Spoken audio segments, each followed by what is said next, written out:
We're a little over a quarter of the way through the NASCAR Cup Series season.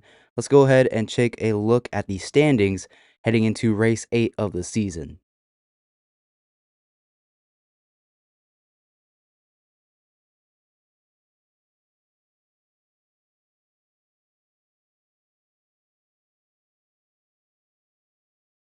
We will also be looking at the NASCAR O'Reilly Auto Parts Series and the Craftsman Truck Series standings heading into this weekend at Bristol in this episode as well. But let's go ahead and take a look at the NASCAR Cup Series standings, beginning with the number one driver, Tyler Reddick, still out in front with 353 points. Ryan Blaney, 82 points behind him in second, and then going all the way down the order, Denny Hamlin in third, Chase Elliott in fourth, William Byron in fifth, excuse me.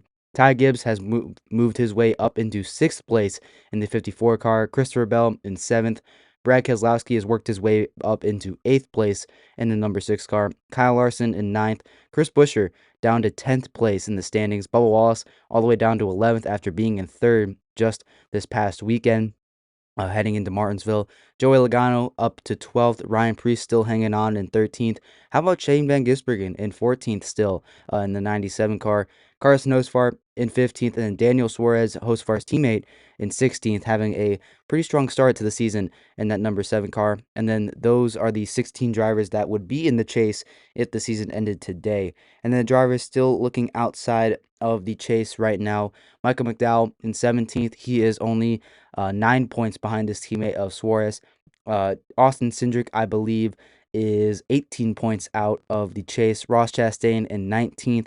AJ Allmendinger in 20th, despite not having any support from Calling Racing in that number 16 Chevrolet. Chase Briscoe still trying to climb his way out of his points hole from earlier in the season. Zane Smith in 22nd. Eric Jones in 23rd. Kyle Busch in 24th, and then Josh Berry in 25th. The rest of the guys I would not worry about pretty much for the rest of the season. Besides that, Connor Zilisch, the rookie, down in 33rd. Cole Custer for for Haas Factory Team in 34th, and then Cody Ware in 35th. But Alex Bowman, unfortunately, all the way down in 36th, still out this week, I believe, at Bristol with the vertigo symptoms. Hopefully, Alex Bowman will be back behind the wheel very, very soon. As far as like overperformers or underperformers in the season, I would definitely say that Reddick is definitely overperforming a little bit in this one. I mean, I don't think anyone could have expected that Reddick would explode for 4 wins to start off the season at the Easter break after having 0 wins last year. Like maybe 1 win, but definitely not 4 wins from Tyler Reddick. Besides that, I'm looking at the rest of the order. I mean, I think Ty Gibbs may be overachieving a little bit. He's up to sixth. He's gotten hot recently. So I would say if like we truly looked at Ty Gibbs like without the hot stretch, like Gibbs would probably be around 10th place right now. But Gibbs is definitely doing very good. But some guys that are underperforming a little bit, I would say Christopher Bell, which I was expecting he would do a lot better. Same with Kyle Larson in seventh and ninth. Though that does not seem like Larson and Bell overall. Like those are guys that would be in the top 5 normally, but I guess not. Chris Buescher in 10th. I mean, that seems like kind of where Chris Buescher would be running. Bubba Wallace, after starting out so hot to start the year, after 2 bad finishes, all the way down in 11th, tied with Chris Buescher technically with 206 points. So there you go. Logano in 12th. He's kind of underperforming. I mean, Joey Logano, he's a 2-time champion. Like you would think, excuse me, a 3-time champion. If Logano, you think, is a 3-time champion, you'd think he'd be up front more towards the top of this leaderboard, like in the 7th, maybe at worst. But, in 12th place, not really looking good. Shane Van Gisbergen, excuse me, I almost said Hocevar. Shane Van Gisbergen in 14th. He's finally having a good season. SVG hanging on to a chase spot at this current moment. I would say SVG is kind of overperforming from where like preseason expectations should have been for him. Like we all expected maybe SVG to figure out the ovals a little bit, maybe being in the 25th to like 17th range, maybe competing for a chase spot. But no, he's got a chase spot right now, so that's very impressive for SVG. And then Daniel Suarez, I would say, is definitely overachieving a little bit. I don't think anyone was expecting Daniel Suarez to be doing this good with Spire Motorsports after having kind of an underwhelming year with Trackhouse. Looking at the grid, Ross Chastain definitely underperforming in the number 1 car. He's behind his teammate of SVG, which we haven't seen before. We'd expect Chastain to be ahead of SVG and Zilic, But, Chastain in 19th, very interesting. We'll see how Ross Chastain is able to move forward the rest of the season. Maybe the break is just what he needed. AJ Allmendinger, I already mentioned, doing well in 20th for a calling racing team that is not getting any support from Chevrolet. So I would say AJ Allmendinger is definitely overachieving, but Chase Briscoe underperforming 100%, 21st in points. He just had a really rough start to the year. We've definitely seen the speed come alive more these last couple of weeks heading into the break, Martinsville and Darlington. But I mean, he just hasn't qualified well, hasn't been necessarily getting the best finishes, hasn't been earning the most points. We need to see Chase Briscoe really turn it up a couple cranks if he wants to get back into that chase conversation. And besides that, those are really like the overperformers and underperformers. I would say Connor Zilic has definitely not been as good as I was expecting.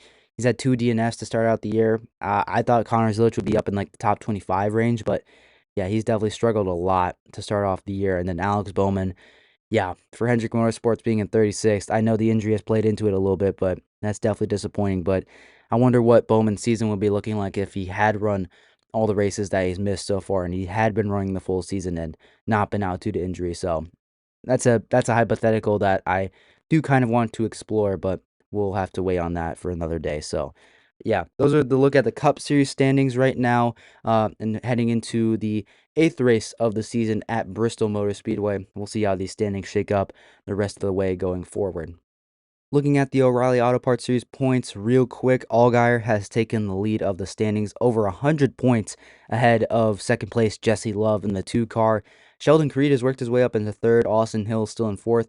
How about Corey Day in his rookie season in fifth place? Really good season from him.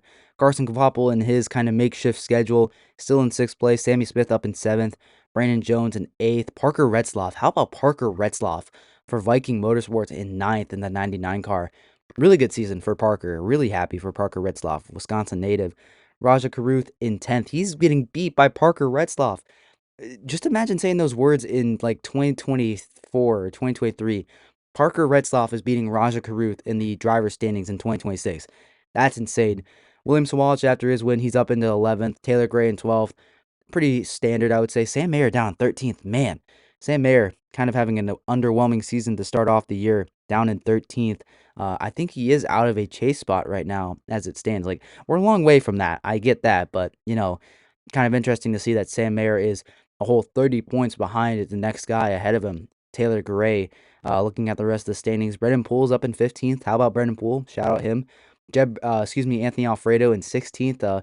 He's actually down 3 spots from last week after Rockingham. So he was up in 13th. He was only 1 spot out of a chase spot. So how about that? Looking at the rest of the order, Brent Cruz, even though he's missed 4 starts to start out the year, he's up in 20th. So I mean, Brent Cruz, like if he runs the rest of the season, he could be contending for a chase spot potentially, maybe. Harrison Burton in 22nd, with his teammate of Dean Thompson in 21st. Looking at the rest of the order, Nick Sanchez down 27th. A little bit of a mysterious withdrawal by AM Racing at Rockingham this weekend. I hope everything is all right and nothing has gone awry. I would hate for Nick Sanchez to be out of another ride in the O'Reilly series, but he's been good for, having 3 DNFs in 27th. So I'll give it to Nick Sanchez. He's been solid. I really like Nick Sanchez. I really think that he does deserve a true full-time opportunity and a true pipeline to the Cup Series because I think he's really good, but I hope this isn't the end for him and AM Racing in the O'Reilly series. But yeah, besides that, not really many big surprises when it comes to the O'Reilly Auto Parts series. You have your big names at the front. I will say, Retzloff being in ninth and then Sam Mayer being out of a chase spot is a little interesting. I'm not gonna lie. That's very interesting to start off the year. But Corey Day having a really good rookie season then. Sheldon Creed up in third. Very interesting. And now looking at the truck series, let's go ahead and take a look at those real quick.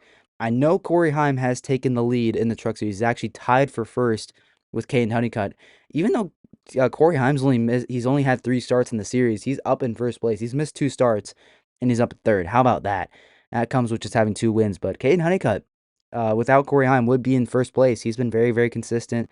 Lane Riggs is up in third. He's only 11 points behind Caden Honeycutt. Chandler Smith is down 3 spots after that penalty, that post-race disqualification at Rockingham.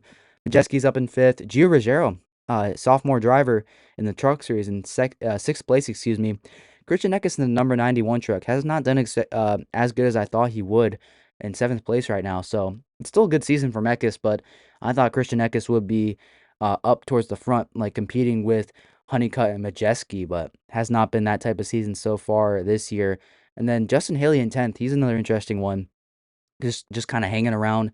Stuart Friesen's up in ninth. Actually moved up 4 spots from last week. Uh, and that number 52 truck looks like he hasn't lost a beat after that broken leg last year. So really good on Stuart Friesen. Ankrum is the first driver out. He's only 1 point behind Haley, so kind of a dogfight there. Grant Enfinger is only 5 points out of a chase spot, so he's kind of turned it up over the last couple weeks. Jake Garcia is also in that conversation. Tanner Gray's having a solid season. Andres Perez kind of in a free fall right now. He's down 6 spots from last week. Not been a good season for him, Andres Perez.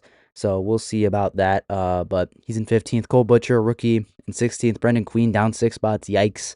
Down 17th. Looking at the rest of the order, Daniel Hemrick having an uncharacteristically bad season after having a really good year last year for Bill McAnally's team. He's in 18th, 99 points behind the leader, and I believe he is roughly like 90 something point, like he's like 16 points behind a chase spot. So it's still close. He can make that up, but definitely not where Hemrick wants to be 5 races into the season.